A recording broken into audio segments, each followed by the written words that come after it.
Bagaimana seorang pria berumur 67 tahun seharusnya menjaga menantu perempuannya yang masih muda, terutama saat ia menyadari bahwa wanita yang menangis sendirian di tengah malam itu menyimpan rahasia yang tidak bisa diungkapkan kepada siapapun? Kisah ini terjadi di sebuah rumah tua di pedesaan yang tenang, di mana udara dipenuhi dengan aroma kesepian dan penantian. Sampai malam itu, sebuah suara yang tertahan dan memilukan terdengar dari celah pintu kamar menantunya.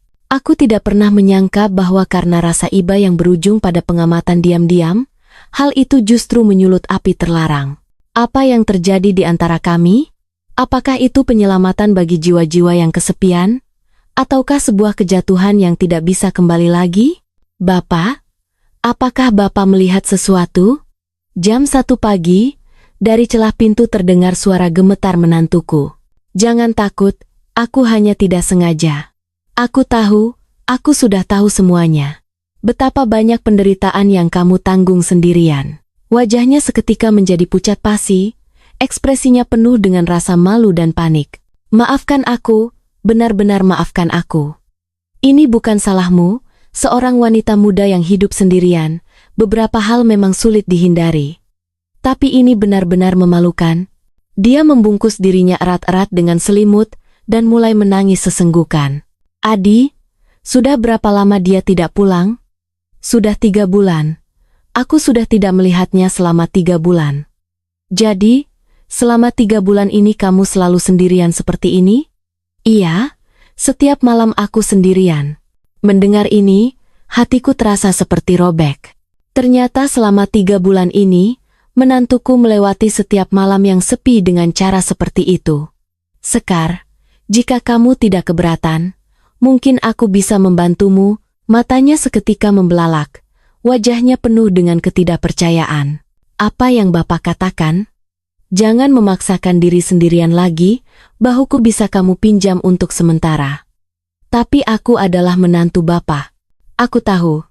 Tapi sebelum itu kamu adalah seorang wanita yang kesepian, dan aku juga pria yang kesepian.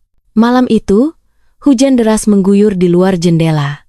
Dalam 67 tahun hidupku, semua benar dan salah seolah-olah menjadi kabur. Jika Anda menyukai cerita kami, mohon dukung gairah yang tak menua. Dukungan Anda adalah motivasi terbesar kami. Maka, cerita hari ini dimulai sekarang. Semua ini bermula dari awal April tahun ini, saat bunga Kamboja baru saja mulai mekar. Menantuku, Sekar, menelepon pada suatu Kamis sore. Dia bertanya dengan hati-hati, apakah dia boleh datang dan tinggal di rumah tua di desa selama sebulan untuk beristirahat sejenak. Tentu saja aku langsung setuju. Anakku, Adi, berkata lagi bahwa dia harus pergi dinas ke Singapura selama sebulan. Daripada Sekar sendirian di apartemen di Jakarta, lebih baik dia datang ke desa untuk mencari ketenangan. Sejujurnya, aku yang sudah menduda dan menjaga rumah tua yang luas ini sendirian selama 6 tahun juga merasa terlalu sunyi. Sejak istriku meninggal, tidak pernah lagi terdengar tawa di dalam rumah ini. Bagi seorang pria berusia 67 tahun, tempat ini hanyalah tempat untuk tidur. Sekar tiba pada hari Sabtu sekitar jam 3 sore. Dari pusat kota Jakarta, naik bus ke rumah tua kami, di pinggiran kota, membutuhkan waktu sekitar 2,5 jam. Sehari sebelumnya, aku khusus pergi ke pasar membeli sayuran hijau, kesukaannya dan juga membeli sebungkus sayur urap yang dia gemari. Setelah kembali ke rumah, aku membersihkan kamar tidur utama sampai bersih, menjemur selimut di bawah matahari, mengganti sarung bantal dengan yang baru, dan meletakkan sebotol bunga liar yang baru dipetik di dalam kamar. Saat Sekar membuka pintu besar dan melangkah masuk, wajahnya terlihat jauh lebih kuyu dibandingkan saat di Jakarta. Dia memang bertubuh kecil dan kurus, tapi kali ini daging di pipinya seolah menghilang. Garis dagunya terlihat sangat tajam. Dia mengenakan kaos hitam lengan panjang dan celana jin. Pakaiannya terlihat agak longgar. Tinggi badannya sekitar 158 cm.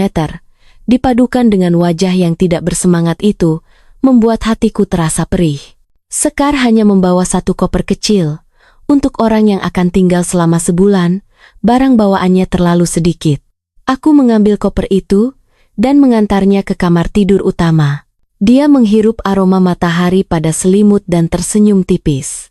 Tapi senyuman itu hanya tertahan di sudut bibir, tidak ada binar sedikit pun di matanya.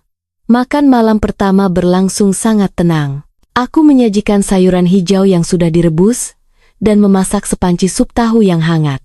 Sekar hanya mengambil setengah mangkuk nasi dan meminum beberapa suap sup lalu meletakkan sumpitnya. Aku bertanya apakah dia tidak nafsu makan, dia bilang belakangan ini pencernaannya kurang baik. Aku bertanya lagi apakah sudah diperiksa ke rumah sakit. Dia bilang dokter sudah memeriksanya, hanya karena stres yang terlalu besar. Setelah mengatakan itu, dia menunduk menatap mangkuk nasinya dan tidak bicara lagi. Aku pun tidak enak untuk terus bertanya. Tapi aku bisa merasakan bahwa di dalam diri menantu yang pendiam ini tersimpan penderitaan yang sangat dalam. Setelah makan, Sekar kembali ke kamar. Aku berjalan ke halaman dan menyalakan sebatang rokok kretek. Sore di awal April, udaranya masih terasa sejuk. Bintang-bintang di langit sangat terang, dan dari kejauhan terdengar suara katak. Aku mengembuskan asap rokok. Dalam hati aku tidak bisa menahan diri untuk menyalahkan anakku. Adi, si anak nakal itu, bagaimana bisa dia menjaga istrinya sampai seperti itu? Setelah lulus kuliah dan masuk ke perusahaan besar, di matanya hanya ada promosi jabatan. 6 tahun menikah, hari-hari dia pergi dinas lebih banyak daripada hari-hari di rumah. Aku bahkan mendengar dari adik perempuanku bahwa dia malah bertanya pada Sekar, mengapa tidak kunjung punya anak, padahal dia sendiri tidak mempedulikan istrinya, bagaimana mungkin bicara soal anak? Setelah merokok, aku berjalan kembali ke dalam rumah, dan melihat cahaya redup dari celah pintu kamar tidur utama. Sepertinya Sekar belum tidur. Aku menghentikan langkah dan memasang telinga untuk mendengarkan. Tidak ada suara apapun dari dalam kamar, tidak ada televisi maupun musik, hanya ada kesunyian yang mati.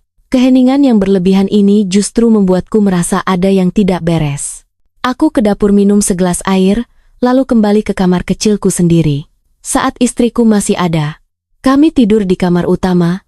Sekarang tempat itu menjadi kamar tamu, sedangkan aku tidur di kamar kecil di seberang ruang tamu. Aku berbaring di tempat tidur tapi tidak bisa tidur. Sekitar jam 11 malam, aku merasa haus lagi dan keluar kamar lagi. Saat melewati kamar utama, cahaya masih terlihat dari celah pintu. Tapi kali ini aku samar-samar mendengar sebuah suara. Itu adalah suara tangisan yang tertahan. Menantuku sedang menangis di dalam kamar. Aku menghentikan langkah. Aku sangat ingin mengetuk pintu dan bertanya, apakah dia baik-baik saja. Tapi setelah dipikir-pikir, lupakan saja. Mungkin dia sedang menelepon suaminya, dan tidak bisa menahannya. Aku sebagai bapak mertua, tidak seharusnya mencampuri saat-saat seperti itu. Aku ke dapur minum air. Lalu kembali ke kamar. Tapi saat berbaring di tempat tidur, suara tangisan itu terus terngiang di telinga. Itu adalah suara yang lemah, sedih, dan sangat berusaha untuk ditahan. Benar-benar anak yang malang. Aku menatap langit-langit dan menghela napas. Teringat saat aku kehilangan istriku di tahun pertama, aku juga menangis sendirian setiap malam. Aku tahu betapa besarnya rasa hampa ketika seseorang yang telah menemani selama 50 tahun tiba-tiba menghilang. Tapi suami Sekar masih hidup, namun dia menangis. Aku tiba-tiba merasa ini mungkin hal yang lebih menyedihkan. Keesokan paginya, Sekar bangun sangat pagi dan sudah berada di dapur menyiapkan sarapan. Dia bilang tidak apa-apa, biar dia sendiri saja yang memasak. Dia memasak sup tahu dan menggoreng telur dadar gulung. Penampilannya sangat tenang, sama sekali tidak terlihat seperti orang yang habis menangis. Semalam, tapi sudut matanya sedikit bengkak. Aku bertanya apakah dia tidur nyenyak. Dia bilang udara di sini bagus sehingga dia tidur sangat tenang. Aku tahu dia sedang berbohong. Setelah sarapan, Sekar bilang ingin membersihkan halaman. Aku tidak melarangnya. Aku pikir menggerakkan tubuh mungkin lebih baik bagi perasaannya daripada hanya berdiam diri di dalam rumah. Sekar memegang sapu dan mulai menyapu daun-daun kering. Sinar matahari April jatuh di rambut hitamnya yang legam. Aku duduk di pintu ruang tamu diam-diam memperhatikannya. Dia benar-benar mungil, tubuhnya sangat kecil. Saat memegang sapu bahkan terlihat seperti anak sekolah menengah. Tapi di bahu yang begitu ringkih itu, Seberapa besar beban yang sedang dipikulnya, aku tidak bisa tidak teringat pada istriku. Dia juga wanita yang kecil tapi seumur hidupnya dia diam-diam menjaga rumah ini dan merawatku. Sore itu aku sibuk di ladang, menanam beberapa sayuran dan merapikan rambatan labu. Sekar merapikan beberapa barang di rumah, dan saat menjelang senja, dia duduk sendirian di pinggir teras menatap langit dengan tatapan kosong. Saat aku kembali dari ladang, aku melihat pemandangan ini, sisa cahaya matahari terbenam menyinari tubuhnya, siluet wajahnya terlihat sangat kesepian yang tak terlukiskan. Malam itu, dari kamar Sekar kembali terdengar suara tangisan, kali ini suaranya lebih jelas dari sebelumnya. Saat aku ke dapur untuk minum air, aku tidak tahan untuk melirik ke arah kamar utama. Jika setiap malam menangis seperti itu, bagaimana tubuhnya bisa kuat? Aku ragu apakah harus mengetuk pintu, tapi akhirnya aku menyerah. Seorang bapak mertua mengetuk pintu kamar menantu di tengah malam, rasanya kurang pantas. Begitulah 3 hari berlalu. Di siang hari, Sekar dengan tenang mengerjakan pekerjaan rumah atau duduk sendirian di halaman, tapi begitu malam tiba, suara tangisan terdengar dari kamarnya. Meskipun aku mendengarnya, aku hanya bisa berpura-pura tidak tahu. Namun pada malam keempat, saat aku berada di antara sadar dan tidak, aku mendengar suara yang aneh. Itu bukan suara tangisan, melainkan suara lain, seperti erangan rendah dan suara napas yang berusaha keras untuk ditekan. Aku membuka mata dan melihat jam. Pukul 1 pagi. Aku beranjak dari tempat tidur dengan sangat hati-hati. Saat berjalan ke ruang tamu, suara itu terdengar lebih jelas. Berasal dari kamar tidur utama. Aku memelankan langkah kaki, melewati ruang tamu dan sampai di depan pintu kamar utama. Pintu tidak tertutup rapat, menyisakan celah selebar jari. Cahaya redup menembus dari celah pintu, aku menahan napas dan diam-diam mendekat ke celah pintu untuk melihat ke dalam. Pada saat itu, jantungku hampir berhenti berdetak. Sekar duduk setengah berbaring di atas tempat tidur, mengenakan baju tidur yang tipis. Dari celah pintu aku melihat sebuah adegan yang menghancurkan hatiku. Dia memejamkan mata, menggigit bibirnya, dan dengan tangan yang gemetar dia membelai tubuhnya sendiri, seolah-olah sedang menenangkan kesepian di dalam hatinya. Air mata jatuh tanpa suara dari pipinya. Seluruh tubuhku membeku di tempat. Apa yang sedang terjadi? Kepalaku menjadi kosong. Aku tahu aku harus segera berbalik dan pergi, tapi kakiku seolah terpaku dan tidak bisa bergerak. Jantungku berdetak sangat kencang, tenggorokanku terasa kering. Sekar menanggung semuanya sendirian seperti itu. Setelah beberapa saat, dia mengeluarkan isakan lemah dan seluruh tubuhnya terkulai lemas di atas tempat tidur, terlihat seperti orang yang paling kesepian di dunia. Barulah saat itu aku tersadar. Aku mundur dengan langkah goyah kembali ke kamarku sendiri. Aku menutup pintu dan masuk ke bawah selimut, tapi gambaran yang baru saja aku lihat tidak bisa hilang dari pikiranku. Bahu Sekar yang kurus, wajah yang penuh air mata, tangan yang gemetar, tidak seharusnya seperti ini. Aku membenamkan kepala ke bantal dan memejamkan mata erat-erat, tapi adegan itu tetap terpatri dalam di benakku. Yang lebih penting adalah ada aliran panas yang sudah lama tidak terasa sedang mengalir di dalam tubuhku. Tahun ini aku berumur 67 tahun. Istriku sudah meninggal 6 tahun lalu. Aku tidak pernah lagi dekat dengan wanita manapun. Aku pikir aku sudah tidak memiliki pemikiran seperti itu, dan tidak memiliki tenaga lagi.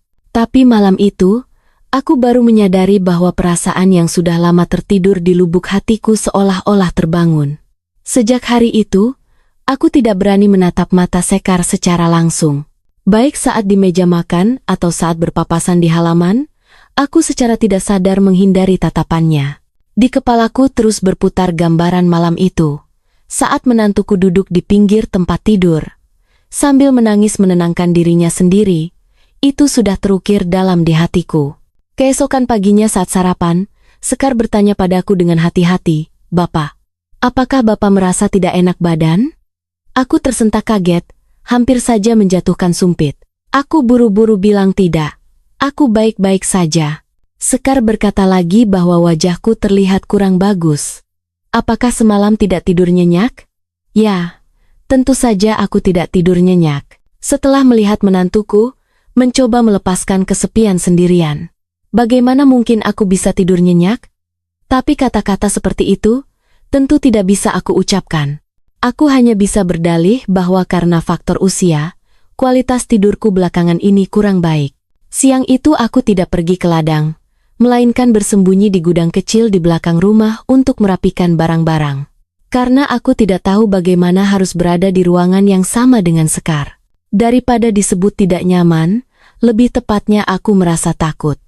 Aku takut pada pikiran-pikiran di dalam hatiku yang tidak seharusnya ada. Saat merapikan gudang, aku menemukan beberapa barang peninggalan istriku, kotak jahit tua, celemek yang sudah usang, dan sapu tangan kain bunga kesukaannya. Aku mengambilnya satu persatu dan melihatnya, teringat pada istriku. Istriku, sepertinya sekarang aku punya pikiran yang tidak seharusnya, kataku dalam hati kepada istriku. 6 tahun lalu dia meninggal karena sakit. Sebelum menghembuskan napas terakhir, dia menggenggam tanganku dan memintaku untuk tidak menjalani hari-hari dengan kesepian sendirian. Tapi yang dia maksud pasti berharap aku mencari pendamping lagi, bukan malah memiliki perasaan yang tidak seharusnya kepada menantuku sendiri. Aku menghela napas, menutup pintu gudang, dan melihat ke arah rumah. Sekar sedang duduk di depan pintu ruang tamu sambil melipat pakaian. Dia hanyalah menantuku.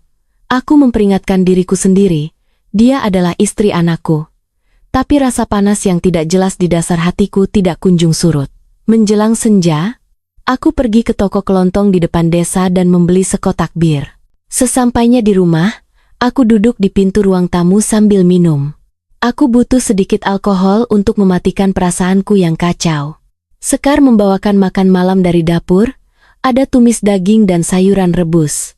Aku makan sambil sesekali meminum bir. Sekar duduk diam di depanku untuk makan. Aku mencuri pandang ke arahnya. Hari ini kaos abu-abu yang dia kenakan sepertinya terlihat sangat pas di tubuhnya. Mungkin itu hanya halusinasiku saja. Aku segera memalingkan pandangan dan meminum seteguk besar bir. Pada saat itulah Sekar tiba-tiba bertanya apakah dia telah melakukan kesalahan. Aku kaget dan mendongak menatapnya. Dia bilang, dia merasa beberapa hari ini, aku seperti menghindarinya. Dia ingin tahu apakah ada bagian yang dia lakukan dengan tidak baik. Aku segera menyangkalnya. Aku bilang bukan seperti itu. Tapi aku tidak tahu bagaimana harus menjelaskan. Aku tidak mungkin bilang, karena aku melihatmu sendirian di malam hari sehingga aku merasa canggung. Aku hanya bisa bilang bahwa belakangan ini tubuhku kurang sehat dan tidak ada hubungannya dengan dia. Sekar baru bisa bernapas lega setelah mendengarnya. Tapi di kedalaman matanya masih tersimpan kesedihan yang sulit dihilangkan. Setelah makan malam, Sekar mencuci piring. Aku lanjut duduk di pintu minum bir. Angin malam di bulan April sangat sejuk. Bintang-bintang di langit sangat banyak seolah-olah ingin berjatuhan. Saat itu Sekar bertanya apakah dia boleh duduk di sini? Aku mengangguk. Dia duduk di sampingku dengan hati-hati. Dari tubuhnya tercium aroma sabun yang lembut, sepertinya dia baru saja selesai mandi. Sekar menatap langit malam dan berkata, bintangnya banyak sekali ya? Aku juga bilang, iya. Di desa memang seperti ini. Di Jakarta pasti sulit melihat bintang sebanyak ini kan? Dia menjawab dengan suara lembut. Iya, hampir tidak pernah terlihat. Kami terdiam sejenak, hanya mendengarkan suara jangkrik di halaman. Saat itu, Sekar berucap pelan, terima kasih ya Pak. Aku bertanya untuk apa? Dia bilang terima kasih sudah mengizinkannya datang ke sini, sehingga dia bisa beristirahat dengan santai. Saat di Jakarta setiap hari dia merasa hampir tidak bisa bernapas. Suaranya sedikit gemetar. Aku menoleh menatapnya. Di bawah cahaya bulan wajahnya terlihat sangat pucat. Aku bertanya dengan hati-hati, apakah Adi memang jarang pulang? Sekar terdiam sejenak baru kemudian mengangguk pelan. Dia bilang dalam sebulan paling hanya pulang 1 atau 2 kali, dan itu pun pulang tengah malam dan pergi lagi pagi-pagi sekali, hampir tidak pernah bertegur sapa. Aku bilang, kalau begitu kamu pasti sangat kesepian ya? Sekar malah bilang tidak apa-apa. Bukankah semua orang menjalani hidup seperti itu? Dia berusaha memaksakan sebuah senyuman, tapi senyuman itu terlihat sangat merana. Di pikiranku kembali muncul gambaran malam itu, seorang wanita yang menangis sendirian sambil membelai dirinya sendiri. Sebenarnya seberapa kesepian dia, seberapa mendambakan kehangatan sampai-sampai dia melakukan hal seperti itu sendirian? Aku berkata kepada Sekar, jika merasa berat, kapanpun kamu bisa bicara padaku, aku akan mendengarkanmu. Sekar menatapku, di matanya ada rasa terkejut dan juga rasa terima kasih. Dia mengucapkan terima kasih dengan lirih. Kami kembali bersama-sama menatap langit berbintang. Malam itu, untuk pertama kalinya aku merasa menantuku bukan hanya sekadar istri anakku, dia juga seorang wanita kesepian yang butuh disayangi. Malam itu, dari kamar Sekar kembali terdengar suara tertahan itu. Kali ini aku tidak mencari alasan pergi ke dapur untuk minum air. Aku hanya berbaring diam di kamarku sendiri sambil mendengarkan suara itu. Suara napas rendah yang tertahan, suara gesekan selimut, menembus dinding dan masuk ke telingaku. Aku memejamkan mata, tapi suara itu terus terngiang di telinga. Di dalam tubuhku, aliran panas mulai mengalir deras. Tidak boleh begini. Aku memperingatkan diriku sendiri, tapi tubuhku tidak mau menurut. Ini adalah perasaan yang belum pernah aku rasakan selama 67 tahun ini, atau lebih tepatnya perasaan yang sudah terlalu lama terlupakan. Aku membenamkan kepala di bantal, tapi suara dari kamar utama tetap terdengar jelas. Malam itu aku hampir tidak tidur sama sekali. Keesokan paginya aku duduk di meja makan dengan mata yang merah penuh urat darah. Sekar seperti biasa sudah menyiapkan sarapan, tapi dia juga terlihat sangat lelah. Ada lingkaran hitam yang tebal di bawah matanya. Kami makan dalam diam, suasananya agak canggung. Tiba-tiba Sekar bertanya, "Bapak, apakah aku semalam sangat berisik?" Aku merasa napas terhenti sejenak. Aku bertanya apa maksudnya berisik. Dia bilang dia takut apakah saat tidur dia mengigau atau semacamnya. Aku segera bilang tidak, sama sekali tidak mendengar apa-apa. Aku berbohong. Sekar merasa lega. "Syukurlah kalau begitu," katanya. "Akhir-akhir ini aku sering bermimpi, takut mengganggu istirahat Bapak." Aku bilang tidak apa-apa, jangan dipikirkan. Tapi di dalam hati aku tahu itu bukan mimpi. Itu adalah bukti nyata bagaimana dia menghadapi kesepian setiap malam. Sore itu aku pergi bekerja di ladang, mencabut rumput di bawah terik matahari, berharap bisa mendinginkan kepalaku. Tapi pikiranku tetap kacau. Tidak boleh begini. Aku tidak seharusnya memandang menantu dengan tatapan seperti itu. Tapi gambaran malam itu terus saja muncul di kepalaku. Aku melemparkan cangkul ke tanah dan menghela napas panjang. Pada saat itu, aku mendengar seseorang memanggilku dari belakang. Saat menoleh ternyata itu adalah adikku, Sari. Dia bilang mendengar menantuku datang, jadi sengaja datang berkunjung. Tahun ini dia berumur 61 tahun. Tapi masih terlihat penuh semangat. Dia tinggal sendirian di desa dan bercocok tanam untuk mengisi waktu. Aku mengajaknya masuk ke rumah. Sekitar 1 jam kemudian, Sari kembali ke ladang menemui aku. Dia bilang, "Aku lihat wajah Sekar kurang bagus. Dia kurus sekali. Apakah ada beban pikiran?" Aku bilang mungkin karena Adi terlalu sibuk dan jarang pulang. Sari mendengarnya lalu menghela napas. "Duh, anak itu sebenarnya menikah untuk apa? Meninggalkan istri sendirian di rumah, sedangkan dia sendiri sibuk di luar." Aku bilang, "Bukankah anak muda? Zaman sekarang memang seperti itu?" "Tidak bisa dibilang begitu," kata Sari. Aku melihat tatapan mata Sekar sangat kesepian, melihatnya saja membuat hati perih. Kata-kata Sari seperti hantaman godam besar yang memukul hatiku. Ternyata kesepian Sekar bahkan bisa dilihat oleh orang luar. Sari memintaku untuk lebih memperhatikan menantu, jangan sampai dia merasa kesepian. Aku mengangguk. Sari kemudian pergi. Aku memegang cangkul, tapi merasa tidak ada tenaga sama sekali di tanganku. Terlihat sangat kesepian, kata-kata Sari terus terngiang di telingaku. Ya, Sekar memang kesepian. Karena terlalu kesepian makanya dia menangis setiap malam, dan menggunakan cara seperti itu untuk menghibur dirinya sendiri. Aku menengadah menatap langit. Langit April terlihat begitu bersih dan biru. Di bawah langit biru ini, aku merasakan sebuah perasaan aneh sedang tumbuh di dalam hatiku. Apakah itu rasa simpati? Apakah rasa iba? Ataukah gairah yang tidak seharusnya? Aku tidak tahu. Aku hanya tahu bahwa aku tidak bisa lagi memandang Sekar hanya sebagai seorang menantu biasa. Malam itu aku tidur sangat awal, tapi aku terus berguling-guling tidak bisa tidur. Aku menajamkan telinga, dari kamar tidur utama kembali terdengar suara itu. Erangan rendah, desahan tertahan, dan suara gesekan selimut. Aku menyibakkan selimut dan turun dari tempat tidur, berjalan menuju ruang tamu. Kakiku secara tidak sadar berjalan menuju kamar utama. Celah pintu masih memancarkan cahaya redup. Aku berdiri di depan pintu, sekali lagi melihat ke dalam melalui celah pintu. Sekar masih sendirian. Di bawah cahaya, bahunya yang tertutup baju tidur tipis, terlihat begitu menyedihkan. Dia memejamkan mata, menggigit bibir, menanggung semuanya sendirian. Pada saat itu aku mengerti. Ini bukan rasa simpati dan bukan pula rasa iba. Ini adalah jenis perasaan terlarang yang tidak seharusnya dimiliki oleh pria berusia 67 tahun terhadap menantunya. Aku berdiri di depan pintu, cukup lama sampai akhirnya mengeluarkan desahan napas yang pasrah. Setelah malam itu, aku benar-benar mengalami insomnia. Aku berbaring di tempat tidur menatap langit-langit, terus bertanya pada diri sendiri, sebenarnya apa yang sedang aku pikirkan? Apakah ini normal? Ataukah ini hanya khayalan tidak realistis dari seorang pria tua? Memiliki keinginan terhadap menantu sendiri?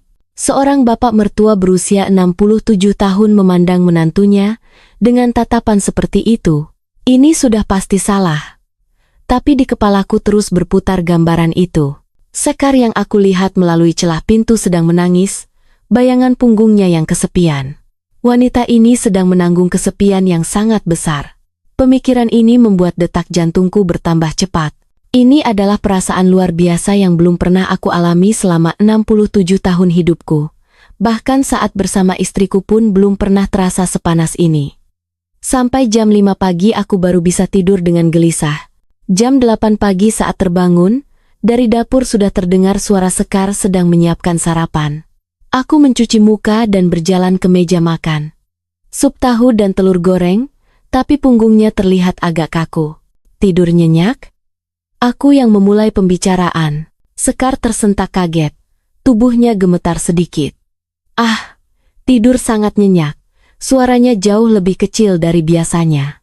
Aku duduk di meja makan menatap punggungnya. Dia mengenakan kaos abu-abu dan celana ketat hitam. Garis pinggangnya yang ramping terlihat sangat jelas. Aku segera memalingkan pandangan dan mengambil gelas air untuk minum. Sekar menyajikan sarapan di atas meja, tapi tidak duduk. Dia hanya berdiri di samping. Kenapa tidak duduk? Aku bertanya. Suaranya terdengar agak gemetar. Bapak, maafkan aku, benar-benar maafkan aku. Maaf untuk apa? Aku bertanya. Semalam dia hanya bicara setengah lalu tidak sanggup melanjutkan. Bibirnya sedikit gemetar. Hatiku mencelos. Jangan-jangan dia tahu kalau aku berdiri di depan pintu, tapi kata-kata Sekar selanjutnya, justru hal yang berbeda. Sepertinya aku terlalu berisik semalam sampai mengganggu tidur Bapak. Tidak kok, kataku. Sekar malah bilang, jangan membohongi aku Pak, wajah Bapak terlihat buruk sekali. Aku sepertinya mengigau dan mengeluarkan suara saat tidur. Benar-benar minta maaf ya Pak, mata Sekar memerah. Aku agak panik dan segera melambaikan tangan. Benar-benar bukan itu, ini karena faktor usiaku yang memang sudah sulit tidur.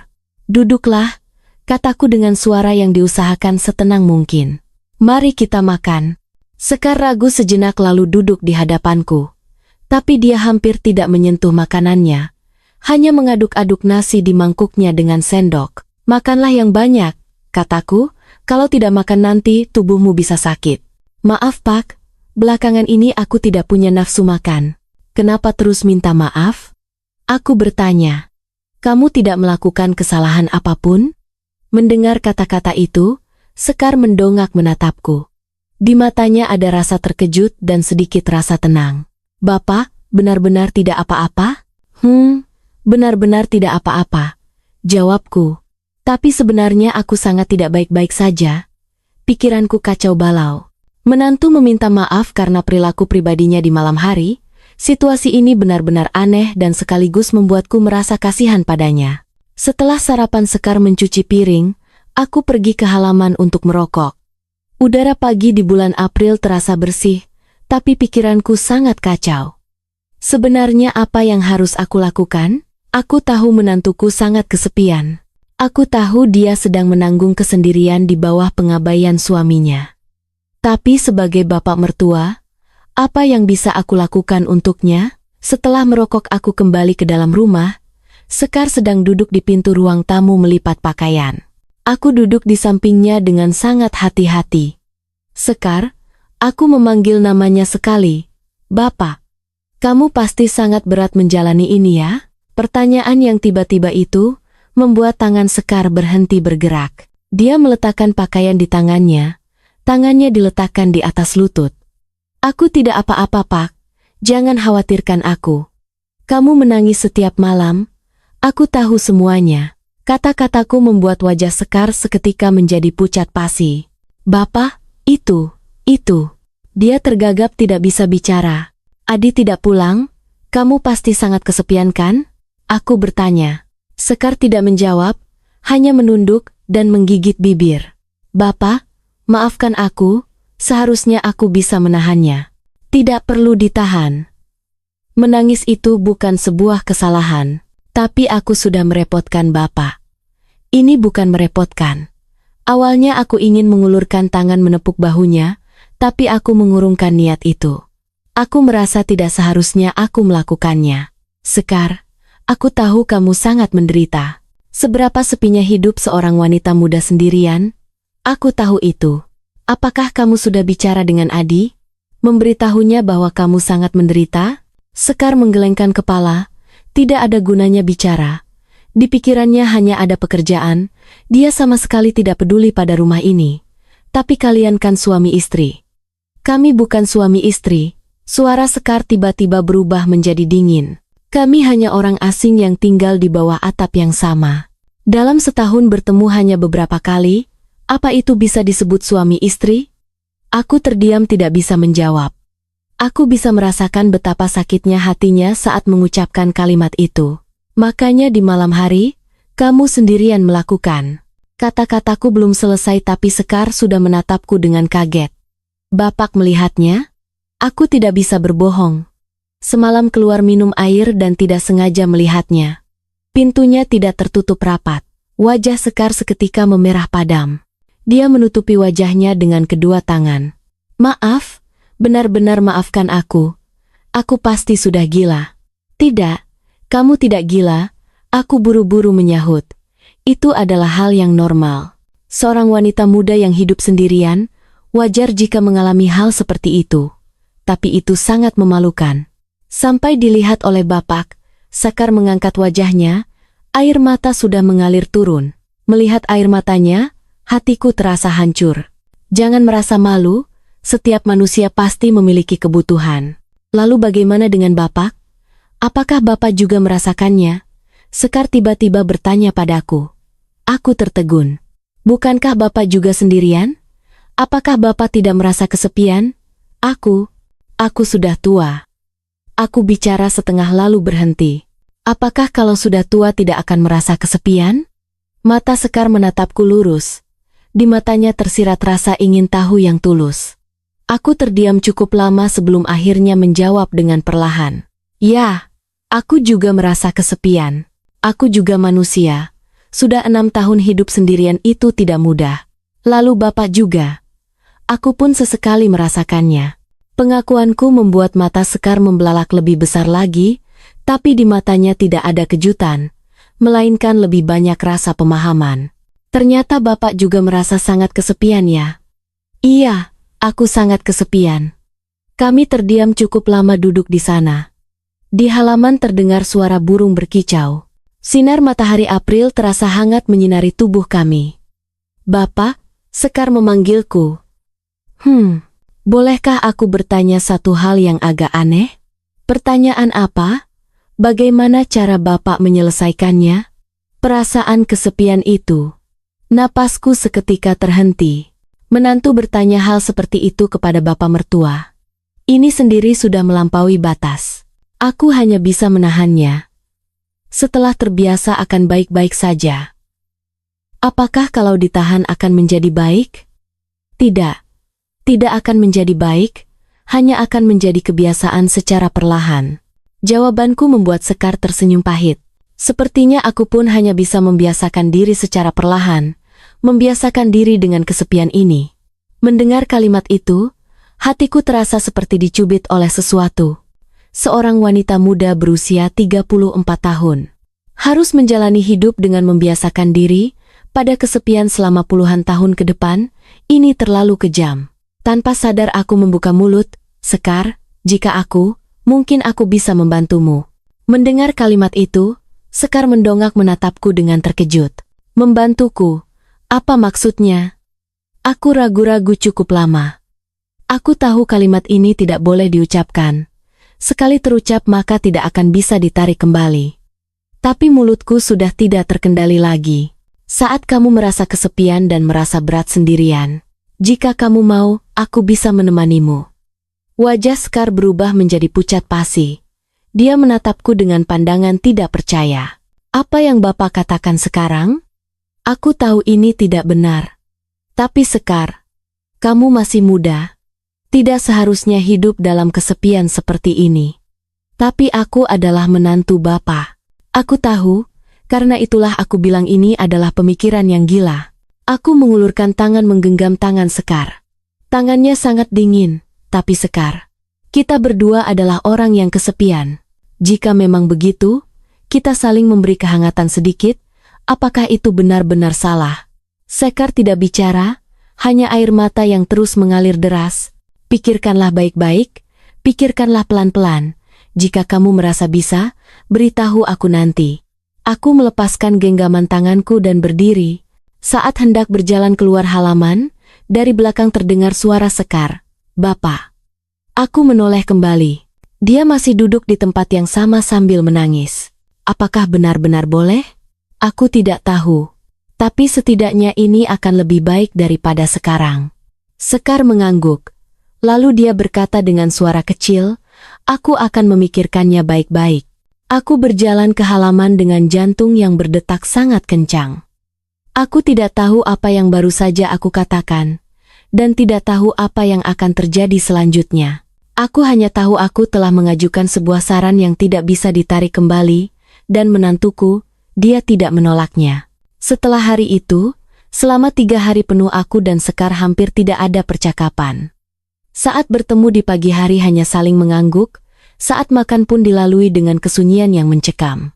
Saran yang aku ajukan seperti sebuah dinding tak kasat mata yang memisahkan kami. Aku menyesal. Aku merasa sudah terlalu impulsif mengatakan hal yang tidak seharusnya kepada menantu sendiri. Setiap malam sebelum tidur, aku berpikir besok pagi, harus meminta maaf dan memintanya melupakan apa yang aku katakan.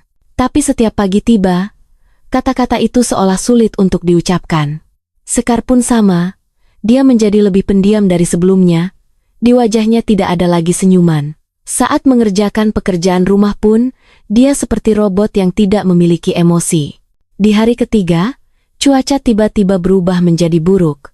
Sejak pagi hari, awan mendung sudah menyelimuti, menjelang sore angin bertiup kencang. Aku segera memindahkan pot-pot bunga di halaman ke bawah teras dan mengangkat jemuran pakaian. Sepertinya akan turun hujan lebat. Apakah semua jendela sudah ditutup? Aku bertanya padanya. Dia hanya mengangguk pelan. Sekitar jam 6 sore, hujan lebat akhirnya turun dengan derasnya. Guntur dan kilat menyambar. Hujan turun sangat lebat. Setelah makan malam Sekar kembali ke kamar. Aku duduk sendirian di pintu ruang tamu, mendengarkan suara hujan sambil meminum arak beras. Aku ingin menggunakan alkohol untuk menghilangkan rasa gundah selama beberapa hari ini. Sekitar jam 10 malam lewat, hujan semakin deras. Air mulai menggenang di halaman, butiran hujan yang memukul atap rumah terdengar seperti suara guntur. Aku merasa agak mabuk, berjalan dengan langkah goyah kembali ke kamarku sendiri. Aku berbaring di tempat tidur. Tapi tidak bisa tidur sama sekali, suara hujan terlalu bising. Pada saat itulah aku mendengar seseorang mengetuk pintu kamarku. Bapak, itu suara Sekar. Aku segera bangun dan membuka pintu. Sekar berdiri di depan pintu, mengenakan baju tidur tipis. Bahunya terlihat basah sedikit. Ada apa? Terjadi sesuatu. Kamarnya bocor. Aku segera mengikutinya ke kamar utama. Benar saja, di salah satu sudut langit-langit air sedang menetes. Di lantai sudah ada genangan air yang cukup luas. Ah, sepertinya ada genting yang pecah. Aku ke dapur mengambil sebuah ember dan meletakkannya di bawah tetesan air, tapi karena hujan terlalu lebat, ember itu akan cepat penuh. Malam ini kamu tidak bisa tidur di sini. Tidurlah di kamarku, di kamar Bapak. Iya, aku tidur di ruang tamu saja. Jangan, Pak, biar aku saja yang tidur di ruang tamu. Jangan bicara sembarangan, kamu itu tamu. Tidurlah di kamarku, aku yang di ruang tamu. Aku mengambil satu selimut lagi dari kamarku dan menggelarnya di lantai ruang tamu. Sekar berdiri di samping dengan wajah ragu. Apakah benar-benar tidak apa-apa? Tidak apa-apa, masuklah dan tidur. Sekar masuk ke dalam kamarku. Aku berbaring di lantai ruang tamu, tanpa sekat langit-langit, suara hujan terdengar jauh lebih kencang. 1 jam berlalu, aku tetap tidak bisa tidur.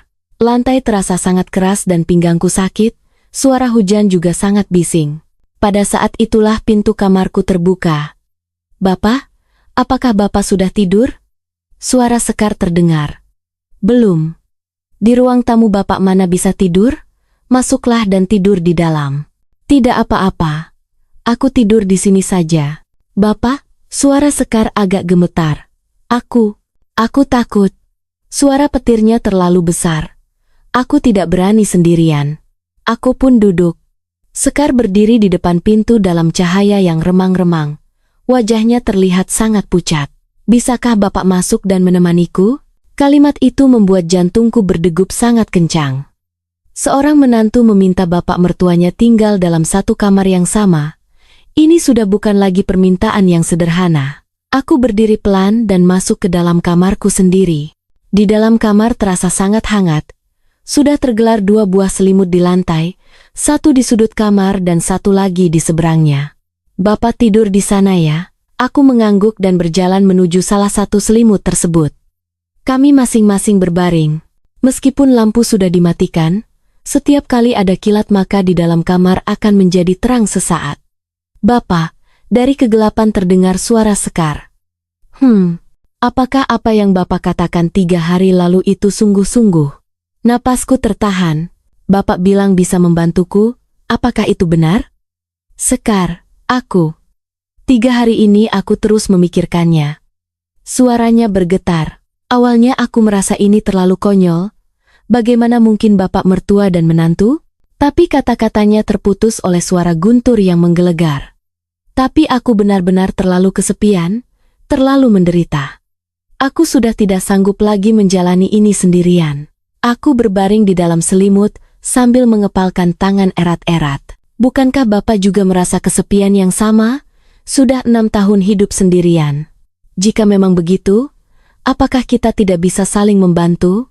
Sekar, jangan bicara lagi, aku memotong perkataannya. Apakah kamu tahu apa yang kamu katakan? Ini tidak benar. Apa yang tidak benar? Suara Sekar tiba-tiba meninggi. Suamiku sama sekali tidak menganggapku sebagai wanita. Setahun hanya bertemu beberapa kali. Bahkan telepon dan pesan pun tidak ada. Bagi dia aku hanyalah sebuah nama di kartu keluarga. Sekar mulai menangis. Aku juga wanita. Aku juga manusia. Aku juga butuh kehangatan, butuh seseorang berada di sampingku.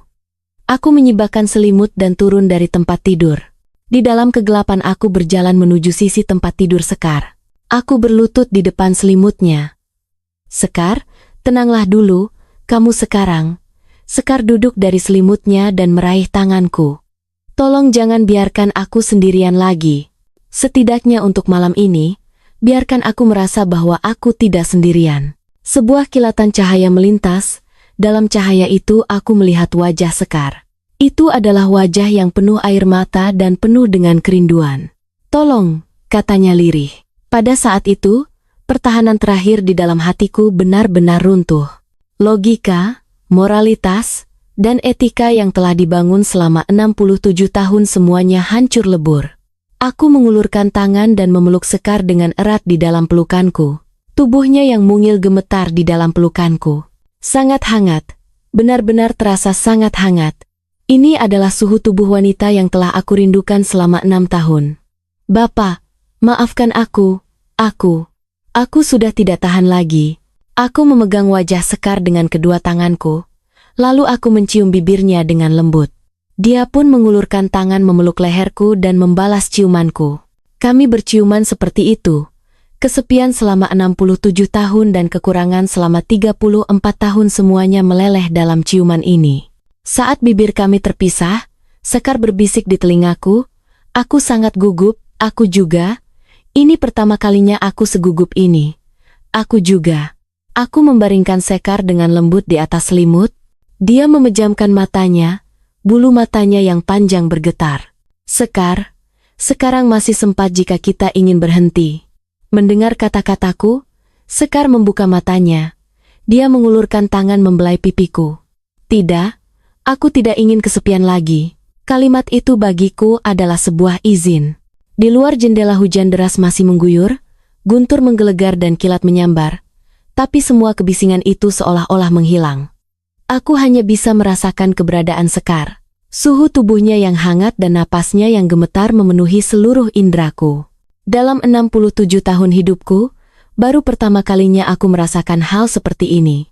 Bahkan saat bersama istriku dulu pun tidak pernah terasa sehebat ini. Ini bukan hanya sekadar gairah sederhana. Ini adalah sebuah kerinduan mendesak yang dilahirkan dari kesepian, benturan antara dua jiwa yang haus akan kasih sayang. Aku memeluknya lebih erat lagi, dan berbisik di telinganya. "Mulai sekarang kamu tidak akan kesepian lagi. Kita berdua tidak akan kesepian lagi." "Bapak, terima kasih. Benar-benar terima kasih." Dia menangis di pelukanku, tapi kali ini air matanya bukan air mata kesedihan, melainkan air mata rasa syukur atas kehangatan yang akhirnya datang. Hujan perlahan mulai mereda, dan suara guntur menjauh. Kami berbaring di bawah selimut sambil saling menyandarkan diri. Sekar membenamkan wajahnya di dadaku. Aku membelai rambutnya dengan lembut. Ini bukan mimpi kan? Bukan mimpi. Apakah benar-benar tidak apa-apa kita seperti ini? Aku tidak tahu, tapi aku berhenti sejenak. Mengangkat wajah Sekar dan menatap matanya. "Aku tidak menyesal. Bagaimana denganmu?" "Aku juga tidak menyesal," katanya. "Ini pertama kalinya aku merasa benar-benar hidup." Aku mencium keningnya dengan lembut. "Tidurlah." Sekar memejamkan mata di dalam pelukanku. Aku mendengarkan suara napasnya yang teratur sambil menatap langit-langit. Apa yang akan terjadi selanjutnya? Aku merasa sangat tidak tenang dan juga takut, tapi di saat yang sama ada kehangatan aneh di dalam hatiku. 6 tahun sudah, baru kali ini aku merasa tidak lagi kesepian. Setelah malam itu, hubungan kami benar-benar berubah. Setiap pagi saat terbangun, Sekar sudah berada di pelukanku. Aku akan membelai rambutnya untuk memulai hari yang baru. Di antara kami tidak ada lagi rasa canggung dan rasa bersalah. Yang ada hanyalah dua orang yang saling berbagi kehangatan. "Bapak, waktunya bangun." Sekar menepuk lembut pipiku. Aku membuka mata menatapnya, cahaya pagi menyinari wajahnya membuatnya terlihat sangat cantik. "Sebentar lagi," kataku sambil memeluknya lebih erat. Sekar tertawa sambil menyandarkan diri di pelukanku. "Perutku sudah lapar. Baiklah kita bangun." Kami bersama-sama menyiapkan sarapan. Sekar memasak nasi, aku memasak sup tahu. Dia di samping menggoreng telur sedangkan aku mengiris bumbu. "Bapak suka makan telur kan?" Suka." "Kalau begitu aku goreng satu lagi." Sekar memasukkan satu butir telur lagi ke dalam penggorengan. Gerakannya begitu alami, seolah-olah kami sudah lama hidup bersama seperti itu. Saat makan sarapan, Sekar bilang langit-langit kamar utama harus segera diperbaiki. Hari ini aku akan mencari Pak Lurah untuk minta tolong dicarikan tukang. Boleh aku ikut pergi?" "Tentu saja kita pergi bersama." Kami pergi bersama ke rumah Pak Lurah. Pak Lurah seumuran denganku, saat melihat Sekar matanya langsung berbinar. "Wah, ini menantumu ya?" "Iya, datang dari Jakarta untuk menjengukku." "Aduh, cantik sekali. Kamu benar-benar beruntung." Pak Lurah sangat ramah kepada Sekar. Dia bilang sore nanti akan meminta tukang bangunan untuk datang. Dalam perjalanan pulang, Sekar memegang lenganku. Lihat bunga di sebelah sana. Cantik sekali ya. Bunga Kamboja di pinggir jalan sedang mekar dengan indahnya. Sekar berjongkok di depan bunga tersebut dan meraba kelopaknya dengan lembut. Cantik sekali ya? Benar-benar cantik. Di Jakarta sangat sulit melihat bunga secantik ini. Di sini bunga ada di mana-mana. Sebentar lagi bunga melati juga akan mekar. Bunga melati? Aku ingin sekali melihatnya. Suara Sekar terdengar agak sedih. Aku tahu apa yang dia pikirkan. Saat bunga melati mekar nanti, dia sudah harus kembali ke Jakarta. Sekar. Tidak bisakah kamu tinggal lebih lama lagi di sini? Mendengar pertanyaanku, Sekar tersenyum pahit. Tidak bisa, Pak. Aku hanya minta cuti sebulan. Bicaralah pada Adi untuk tinggal beberapa hari lagi. Bukankah begitu lebih baik? Dia tidak akan peduli. Apapun yang aku lakukan dia tidak akan ambil pusing. Tapi Sekar. Sekar berhenti sejenak. Tapi apa? Kita tidak bisa terus begini selamanya. Kata-katanya membuat hatiku mencelos. Kenapa tidak bisa? Bapak, kita ini bapak mertua dan menantu. Hubungan ini suatu saat pasti harus berakhir. Aku tidak ingin berakhir. Mendengar kata-kataku, Sekar menggenggam erat tanganku. Aku juga. Aku pun tidak ingin berakhir. Tapi kenyataan tetaplah kenyataan. Kami terdiam menatap bunga Kamboja.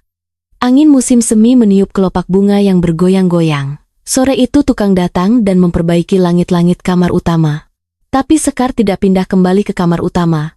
Dia tetap terus tidur di kamar yang sama denganku. Setiap malam kami saling memeluk erat satu sama lain. Kami tidak lagi merasa canggung, melainkan perlahan-lahan mulai memahami tubuh masing-masing dan merasakan hati masing-masing. Bapak, Sekar membenamkan wajah di dadaku dan berkata, aku merasa sangat bahagia. Aku juga sangat bahagia. Sudah sangat lama aku tidak merasa sebahagia ini. Ini adalah pertama kalinya bagi aku. Pertama kali? Bahkan saat bersama almarhumah ibu mertuamu pun tidak pernah merasakan hal seperti ini. Mendengar kalimat itu Sekar mendongak menatapku. Lalu bagaimana denganku? Kamu sangat istimewa. Kamulah yang membuat aku kembali merasa benar-benar hidup. Sekar? Mata Sekar mulai basah. Aku juga. Bapaklah yang membuat aku kembali menemukan perasaan menjadi manusia lagi. Kami berciuman dengan sangat lama dan dalam. Di dalam ciuman itu, terkandung begitu banyak perasaan yang tidak bisa diungkapkan dengan kata-kata. Begitulah 1 minggu berlalu. Selama seminggu, itu, kami seperti pasangan pengantin baru. Pergi ke ladang bersama, pergi ke pasar membeli sayuran bersama, makan bersama, dan tidur bersama. Aku bisa bilang itu adalah masa paling bahagia dalam hidupku. Tapi semua masa indah pasti akan berakhir. Suatu malam ponsel Sekar berbunyi. Halo, besok? Kenapa mendadak sekali? Aku mengerti. Sekar menutup telepon dengan wajah yang sangat berat. Siapa yang menelepon? Adi yang menelepon. Dia bilang dia akan pulang besok. Hatiku seketika jatuh. Kenapa? Kantor memberinya cuti 1 minggu. Dia bilang ingin pulang dan tinggal beberapa hari. Kapan dia sampai? Besok sore. Kami terdiam saling memandang. Kepulangan anakku, berarti hubungan kami harus berakhir. Malam itu kami seolah-olah sedang berpamitan, saling memeluk erat satu sama lain. Sekar menangis di pelukanku, aku hanya bisa memeluknya lebih erat lagi. Tolong jangan lupakan aku. Lupakan apa? Jangan lupakan aku, dan jangan lupakan waktu kebersamaan kita. Aku tidak akan melupakannya. Aku pun seumur hidup tidak akan melupakannya. Besok sore Adi pulang. Bapak, apa kabar? Baik. Dia bahkan tidak melirik Sekar sedikit pun. Langsung melemparkan koper ke dalam kamar dan duduk di sofa bermain ponsel. Adi, sapalah istrimu, kataku. Dia baru mendongak dan melirik sekilas ke arah Sekar. Kamu baik-baik saja? Begitulah percakapan mereka secara keseluruhan. Sepasang suami istri yang sudah menikah 6 tahun, tidak bertemu selama 3 minggu, tapi percakapannya hanya sesingkat itu. Aku merasa sangat sakit hati dan juga merasa malu. Laki-laki ini ternyata adalah anakku sendiri. Suasana makan malam sangat canggung. Adi setelah makan langsung masuk ke kamar. Sekar sendirian mencuci piring dengan diam. Aku pergi ke halaman untuk merokok. Karena dia memperlakukan istrinya seperti itulah. Makanya Sekar menjadi sangat kesepian. Aku menyalahkan anakku di dalam hati. Tapi di saat yang sama aku juga berpikir jika anakku memperlakukan istrinya dengan baik, maka semua ini tidak akan pernah terjadi antara aku dan Sekar. Perasaanku sangat campur aduk. Mulai malam itu Sekar pindah kembali ke kamar utama. Adi tidur di kamarku, sedangkan aku tidur di ruang tamu. Bulan April pun berlalu, Adi tetap bersikap dingin kepada Sekar. Setiap hari kalau tidak bermain ponsel, dia akan duduk di depan komputer. Hari keempat Sekar memanggilku ke halaman. Bapak, aku berencana pulang ke Jakarta besok. Kenapa? Bukankah masih ada 1 minggu lagi? Tidak ada gunanya terus tinggal di sini. Dia pun tidak mempedulikanku. Tatapan mata Sekar sangat sedih. Dan lagi jika terus berada di samping Bapak, aku akan terus memikirkan Bapak. Ini tidak benar. Mari kita sudahi sampai di sini. Hubungan ini pada dasarnya memang tidak mungkin bertahan lama. Hatiku seolah-olah robek. Apakah benar-benar harus pergi? Aku harus pergi. Kalau begitu apakah nanti kita tidak akan bertemu lagi? Sekar mengangguk. Saat hari raya kita masih akan bertemu. Hanya saja tidak mungkin lagi seperti sebelumnya. Aku mengerti. Aku tidak sanggup bicara lagi. Tenggorokanku terasa tersumbat. Keesokan paginya Sekar mengemasi barang-barangnya. Adi masih tidur di dalam kamar, bahkan tidak keluar untuk mengantarnya. Bapak, terima kasih atas perhatian Bapak selama ini. Sekar membungkuk dalam-dalam kepadaku di depan pintu. Untuk apa? Seharusnya aku yang berterima kasih. Bapaklah yang membuat aku hidup kembali. Aku pun sama. Kami terdiam saling menatap. Ada ribuan kata yang ingin diucapkan tapi satu pun tidak ada yang keluar. Hati-hati di jalan ya. Bapak jaga kesehatan baik-baik ya. Sekar menarik kopernya keluar dari gerbang besar. Aku berdiri di pintu melihat punggungnya. Di ujung gang Sekar menoleh dan melambai padaku. Aku pun membalas lambaiannya, lalu sosoknya pun menghilang. Aku berdiri di depan pintu cukup lama baru kemudian perlahan kembali ke dalam rumah. Rumah yang kosong ini terasa sangat sunyi dan menakutkan. Sore harinya Pak Pos datang. Pak Surya, ada surat untuk Bapak. Aku menerima surat itu. Pengirimnya dari Jakarta. Tertulis nama Sekar. Aku duduk di halaman dan membuka surat itu. Bapak, mohon maafkan aku karena menggunakan surat untuk berpamitan. Karena aku takut jika bicara langsung aku akan menangis. Bapak, terima kasih.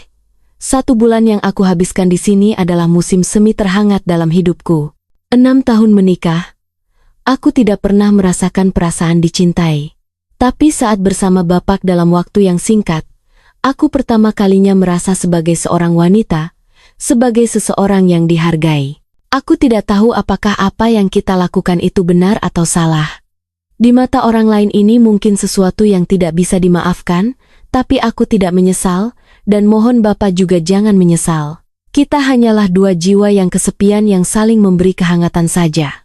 Ini bukanlah dosa, melainkan sebuah pelipur lara. Bapak, tolong jaga kesehatan baik-baik. Bapak harus bahagia. Aku sekarang kembali ke kehidupanku yang semula. Tapi sesekali aku akan mengingat 1 bulan ini lalu tersenyum. Mohon Bapak juga jangan kesepian lagi. Aku berharap Bapak bisa menemukan seseorang yang tulus baik kepada Bapak. Aku pernah mencintai Bapak. Meskipun singkat tapi aku tulus. Salam dari Sekar. Setelah membaca surat itu, air mataku tidak bisa lagi tertahan dan mengalir deras. Selama 67 tahun hidup, aku tidak pernah menangis seperti ini. Aku melipat surat itu dengan hati-hati dan memasukkannya ke dalam saku, lalu aku mendongak melihat halaman rumah. Di sudut halaman pohon Kamboja penuh dengan bunga putih yang mekar. Musim semi telah tiba. Aku berjalan ke bawah pohon Kamboja dan duduk, kelopak bunga berguguran ditiup angin dan jatuh di pangkuanku. Terima kasih ya Sekar, kataku lirih. Kamu juga harus bahagia. Angin April berembus lembut, Aroma bunga Kamboja menyebar di seluruh halaman. Aku duduk lama sekali di dalam aroma tersebut, lalu aku mengerti bahwa cinta tidak mengenal usia, kehangatan tidak mengenal bentuk. Beberapa pertemuan meskipun singkat, tapi sudah cukup untuk menghangatkan seumur hidup. Meskipun rumah ini kosong tapi hatiku penuh.